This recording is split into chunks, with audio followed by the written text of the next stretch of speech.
جی جناب۔ علی بھائی اگلا سوال ہے کسی بھائی کا کہ میں بریلوی سے شیعہ ہو گیا تھا لیکن 4 سال تک آپ کے لیکچر سننے کے بعد اب سادہ مسلمان بن چکا ہوں.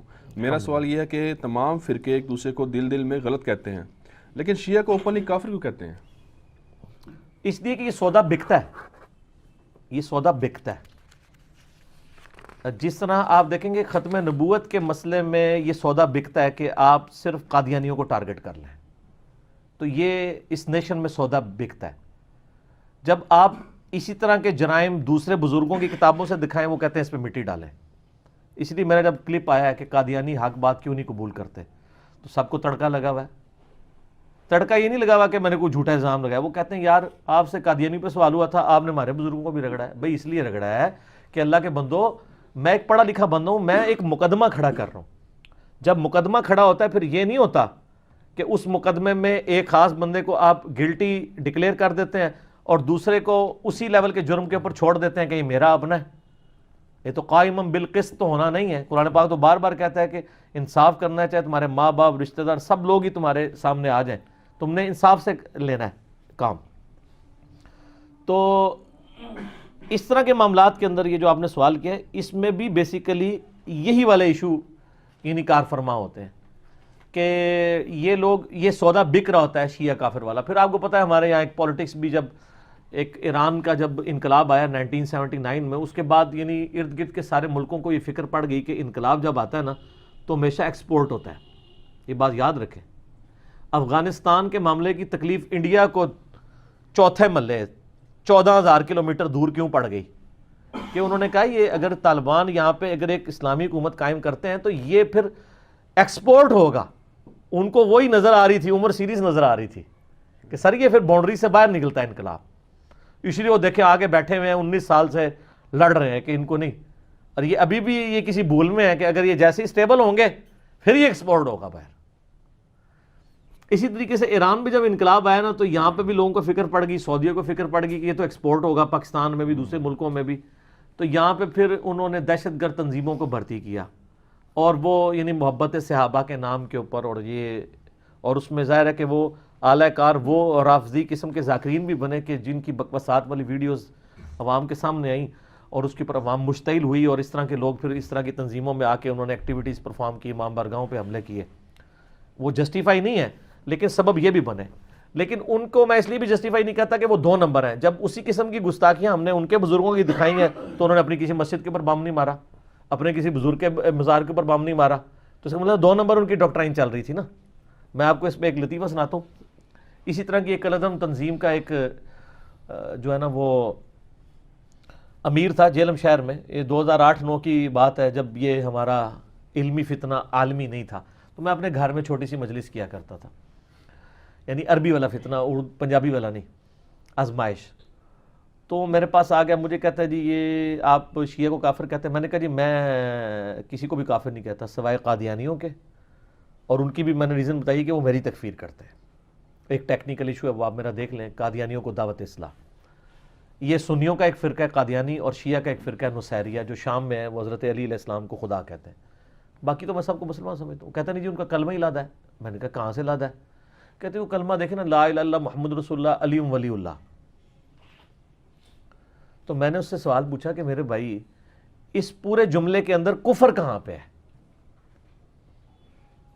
لا الہ الا اللہ محمد رسول اللہ یہ تو ہم پڑھتے ہیں، علی ولی اللہ کیا کفر ہے؟ کہتا نہیں علی تو اللہ کے ولی ہیں. میں نے کہا علی نبی اللہ ہوتا، نبی اللہ ہوتا تو پھر کفر تھا. وہ تو کہتے ہیں محمد اور آل محمد ہے، وہ تو محمد اور آل علی بھی نہیں کہتے ہیں، وہ آل محمد کہتے ہیں. اچھا تو اس میں کفر کہاں آ گیا؟ وہ کہتا نہیں کلمہ بدل گیا. میں نے کہا تم یہ کہو کہ کلمے میں ایکسٹینشن آ گئی، اس کو بدعت کہہ دو. جس طرح بریلوی ہیں وہ اذان کے ساتھ دروشی پڑھتے ہیں تو اذان آپ لوگ کہتے ہیں کہ وہ بدل دی، تو اس کو کفر تو کوئی نہیں کہتا کیونکہ آپ کہتے ہیں دروشی فی نفسی ٹھیک ہے، اذان کے ساتھ ایڈ کرنا ایک ایڈیشن ہے، کیونکہ دروشی فی نفسی تو ٹھیک ہے. علی ولی اللہ، ابو بکر ولی اللہ، عمر ولی اللہ، عثمان ولی اللہ ایز اے سلوگن تو لادا سے ٹھیک ہے. یہ لادا بات ہے کہ سنی جو جمعے کے خطبوں کے اندر خلفائے راشدین کے اور امہات المومنین کے اور عشرہ مبشرہ کے نام لے رہے ہوتے ہیں، یہ بھی انہوں نے خود ہی داخل کیے نا. نبی علیہ السلام نے تو نہیں جمعے کے خطبے میں نام لیے یہ ایز اے سلوگن. میرا ایک کلپ بھی ہے شیعہ کا کلمہ کا ثبوت سوالیہ نشان، لاکھوں لوگوں نے دیکھا، میں نے اس میں یہ ساری باتیں کی. تو مجھے کہنے لگا کہ وہ نہیں یہ کافر ہے، وہ کلمہ بدل دیا. میں نے کہا آپ مجھے بتاؤ، میں تمہیں ایسا کلمہ بتاتا ہوں کہ جس میں واقعی انہوں نے ولی اللہ کی بجائے رسول اللہ پڑھوایا ہوا ہے. لا الہ الا اللہ اشرف علی رسول اللہ، نعوذ باللہ. میں نے کہا یہ بتاؤ، کہتے ہیں اس کو چھوڑ دیں آپ. تو اس سے ہی پتہ چلی کہ یہ عشق صحابہ، عشق رسول 2 نمبر ہے. 2 نمبر بھی ویسے 2 نمبر کی توہین ہے. 2 نمبر بھی کہنا ہے گا یار 2 نمبر نہ کہ یہ 10 نمبر ہے. 2 نمبری بھی کسی بنیاد پہ ہو رہی ہوتی ہے، اس میں کوئی بندہ ڈسیو ہو جاتا ہے. یہ تو بالکل واضح ہے. تو اس طرح کے معاملات کرتے ہیں. تو یہ ایک چونکہ اس وقت ایک انٹرنیشنل پالیٹکس تھی، اس کی وجہ سے ایک ادھر سلسلہ شروع ہوا. پھر آپ بتائیں ٹائلٹس میں بھی چاکنگ شروع ہوئی. حالانکہ میں نے بتایا کہ یہ سارے قرآن پاک کے حروف تہجی ہیں. آپ شیعہ کافر کہہ رہے ہیں، آپ قادیانی کافر بھی ٹائلٹس کے اندر تو نہیں لکھ سکتے. قاف الف دال نون یا، یہ سارے قرآن کے حروف تہجی ہیں. کافر تو خود قرآن کا لفظ ہے، قل یا ایھا الکافرون. تو آپ یہ لکھ سکتے ہیں. تو یہ بیسیکلی ایک پھر وہ ٹسل شروع ہوئی. اس کنفلکٹ کی وجہ سے پھر یہ معاملہ ہوا. یہ بات ان کی بالکل ٹھیک ہے کہ اندر خانے یہ سب ایک دوسرے کو کافر سمجھتے ہیں. سر یہ اندر خانے پرانے زمانے میں سمجھتے تھے، اب ہم نے ان کو اندر بھی باہر نکال لیا ہے. بڑے ایک سمپل سا فارمولہ، ایک چھوٹی سی مشین ہم نے. میں اکثر کہتا ہوں کہ یہ لوگوں کو اندازہ نہیں ہے کہ یہ جو اپنے مولوی لانچ کر رہے ہیں نا، یہ سمجھتے تھے کہ پہلے ہم ایک فرقے کے خلاف مولوی لانچ کر رہے ہیں نا، تو اپنا مولوی لانچ کر رہے ہیں تو یہ جواب دے گا. سر آپ لوگ جو میرے خلاف مولوی لانچ کر رہے ہیں نا، وہ آپ میرے خلاف نہیں کر رہے ہیں، وہ مولوی آپ مشین کے اوپر چڑھا رہے ہیں. دوسری طرف سے قیمہ بن کے ان کا نکلے گا، کیونکہ یہاں تو انجینئرنگ ہو رہی ہے. آپ کیا سمجھتے ہیں یہ اسی طریقے سے ایک آواز اٹھی ہوئی ہے جس طرح باقی آوازیں اٹھی ہوئی ہیں؟ نا، وہ تو 2 نمبر آوازیں تھی. وہ ایک فرقے کو ڈیفینڈ کرتی تھی، دوسرے کو غلط. ادھر جو بندہ ہماری ویڈیوز کے خلاف چڑھے گا وہ سیدھا مشین کے اوپر چڑھ رہا ہے. وہ دیکھ لے کہ اس کا قیمہ بن کے دوسری طرف باہر نکل رہا ہے نا. ہم اشرف رسول اللہ کو بھی غلط کہہ رہے ہیں، چشتی رسول اللہ کو بھی غلط کہہ رہے ہیں، قادیانیوں کو بھی غلط کہہ رہے ہیں. اب ہمیں کون غلط کہے گا؟ ہم تو کہہ رہے ہیں ہم سب کو غلط کہہ رہے ہیں. آپ پر پھر اجماع ہو جائے گا. ہاں، اجماع ہوگا علماء کا اور عوام کا، ان کے علماء پہ ہو جائے گا. اور اجماع جو ہے عوام کا ہی مانا جاتا ہے، علماء کا نہیں. کیونکہ علماء نے تو ماشاءاللہ 400 سال تک خانہ کعبے میں 4 مصلے رکھے ہیں. عوام نے اٹھا کے ذرا دوبارہ ان 4 مصلے پہ آ کے دسو، انہوں نے قیامت تک پہ سکتے. تو علماء 400 سال تک غلط اجماع کر کے بیٹھ سکتے ہیں. وہ اجماع جعلی ہوتا ہے. مخالفین اس وقت بھی موجود تھے، لیکن اس وقت یوٹیوب حافظہ اللہ نہیں تھا، اس لیے مخالفین کی آوازیں دب گئی. آج بھی آپ ذرا امیجن کریں یوٹیوب نہ ہو تو یہ جو ایک چھوٹی سی اکیڈمی سے دنیا کے سارے بڑے اعظموں میں کایا کلپ ہو گئی ہے، یہ ہو سکتی تھی؟ تو یہ آوازیں پہلے بھی تھیں، ریسورسز نہیں تھے. تو سر وہ مسند احمد میں حدیث ہے، قیامت اس وقت تک قائم نہیں ہونی جب تک کہ دنیا کے ہر گھر میں میری دعوت نہ پہنچ جائے. لوگ چاہتے ہوئے نہ چاہتے ہوئے بھی قبول کریں گے. تو یہ یوٹیوب سے ہی پہنچ رہی ہے نا. باپ پوری زندگی دیوبندی رہا ہے، بیٹا ہمارے کلپ سن رہا ہے. تو پیو تہجد اٹھ کے تے چولی چک چک کے بدواواں کر رہا ہے، یا اللہ انہوں برباد کر جنہیں میری نسل بگاڑ دیتی. وہ تو اللہ بندے خود ہی اصلاح کر لے اپنی. ٹھیک ہے، تو یہ چینج کیوں آئی ہے؟ یہ ریسورسز کی وجہ سے. تو میں سوال کی طرف واپس آتا ہوں. میں نے ان کا چہرہ کیسے بے نقاب کیا ہے کہ انہوں نے بڑا، یعنی آپ سمجھیں کہ میک اپ کیا ہوا تھا. آپ کو پتہ ہی نہیں تھا کہ یہ اندر سے کیا ہے. میں نے ان کو کہا کہ یہ آپ نہ کہیں کہ آپ کسی سے پوچھیں کہتے ہیں ہم تو کافر نہیں کہتے ہیں. آپ اہل حدیثوں کو پوچھیں کہ آپ بریلوی کافر ہیں، ہم کہیں گے نہیں کافر تو کوئی نہیں. بریلوی کہیں گے اہل حدیث کافر کوئی نہیں. وہ کہ نا، یہ پرانی بات ہے. اب نئی بات یہ ہے کہ آپ اپنے عالم دین سے لکھوا کے دیں، کہ بریلوی لکھ کے دیں کہ جو جنت میں جانے والا طائفہ منصورہ جنتی فرقہ ہے وہ ہم ہیں. ہمارے علاوہ جتنے ہیں یہ دوستی فرقے ہیں، لیکن چونکہ اہل بدعت ہیں، کلمہ تو انہوں نے ایک دفعہ پڑھا ہوا ہے، ایک نہ ایک دن تو جنت میں چلے جائیں گے. کیونکہ مسلمان نے تو چلے جانا ہے، بخاری مسلم میں حدیث ہے، ایک دفعہ بھی کلمہ پڑھا. آپ کیا سمجھتے ہیں کوئی بریلوی والے آپ کو لکھ کے دے گا کہ دیوبندی ایک نہ ایک دن جنت میں چلا جائے گا؟ تو اس کا کیا مطلب ہے؟ کافر مان رہے. لیکن آپ کو بریلوی دیوبندی کافر چاکنگ کرتے نظر نہیں آئیں گے، کیونکہ یہ سودا بکنا کوئی نہیں ہے، اس کے پیچھے فنڈنگ کوئی نہیں ہے نا. شیعہ کافر کے پیچھے تو آپ کو فنڈنگ نظر آئے گی سعودیہ ایران والی ٹسل میں. اچھا، سنی کافر کہیں لکھا دیکھا ہے آپ نے؟ اس کو ایران نہیں نہ فنڈ کرے گا. ایران اس ڈاکٹرائن کو مانتا ہی نہیں ہے، وہ تکفیر مانتا ہی نہیں ہے. وہ تو خامنائی صاحب کا فتویٰ موجود ہے کہ اگر سعودی حکومت آپ کو مجبور کرے کہ آپ ہاتھ باندھ کے نماز پڑھیں تب بھی امام کعبہ کے پیچھے نماز ہاتھ باندھ کے پڑھیں.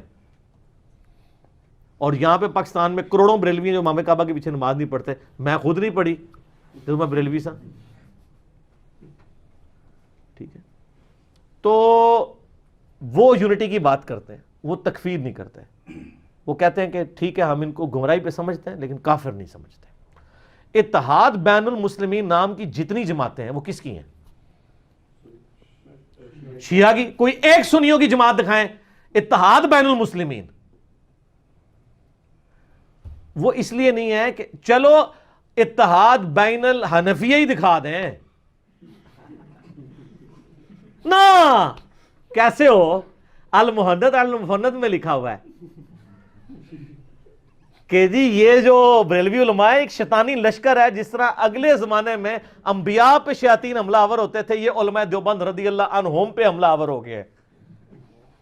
اور حسام الارمین میں لکھا ہے کہ علماء دیوبند ان کی پوری جماعت فرقہ وہابیہ شیطانیہ ہے جو شیطان لعین آفاق کے پیروکار ہیں, اور یہ سب کے سب مرتد اور واجب القتل اور ان کے مرتد ہونے پہ اجماع امت ہے.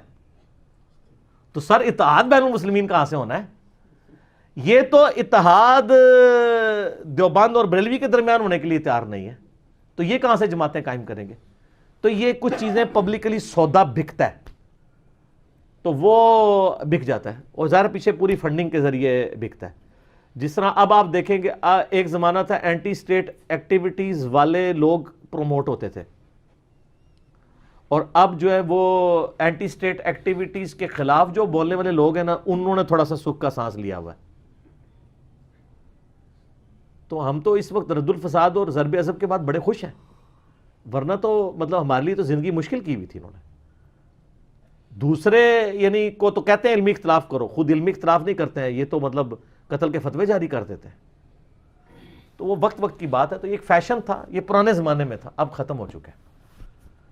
تو رہی صحیح کسر طارق جمیل صاحب نے نکال دی ہے. آپ دیکھیں طارق جمیل صاحب تو مطلب سب کو ایک اس وقت بڑی پرسنالٹی ہے نا سب کانٹیننٹ میں, تو انہوں نے تو مطلب ان چیزوں سے باہر نکل کے جو ہے وہ سنی شیعہ کنفلکٹ سے بھی بالاتر ہو کے ایک اسلام کے رشتے میں بات کی ہے. لیکن آپ دیکھ لیں ان کو پھر کتنی مشکل اٹھانی پڑ رہی ہے. ان کے خلاف کلپ آنا شروع ہو گئے, کتاب بھی لکھی ان کی, ہاں جی دھمکیاں بھی آ رہی ہیں ان کو. لیکن وہ جو شخصیت بہت بڑی ہے اس لیے وہ فتنہ اتنا پذیرائی نہیں اختیار کر رہا.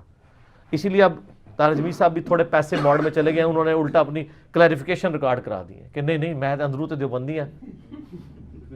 تو میں نے کہا شیخ صاحب جو کچھ تسی کیتا سی نا سارا گھو کھاتے پا چھڑے. ٹھیک ہے, تو پھر انہوں نے ڈیش ڈیش ڈیش ڈیش مجھے کہا, جو کہ سورۃ الاعراف کی آیت نمبر 175 میں علماء سو کے بارے میں لکھا ہے. اور انہوں نے کہا کہ ان کی وجہ سے مجھے یہ کرنا پڑا. لیکن انہوں نے علماء کا لفظ نہیں استعمال کیا, وہ ان علماء کو جو اس آیت میں لفظ استعمال کیا گیا نا وہ لفظ بول کے انہوں نے کہا کہ وہ میرے پیچھے پڑ گئے تھے. تو دیکھ لیں, تو اس لیے مجھے یہ کرنا پڑا. کیا کرنا پڑا؟ تقیہ. جب آپ نے زندگی موت کی کشمکش ہو تو سورہ ال عمران میں آیا نا کہ آپ تقیہ کر سکتے ہیں. باقی تقیہ سمجھنا ہو تو میرا کلپ تقیہ پہ دیکھ لیں. ٹھیک ہو.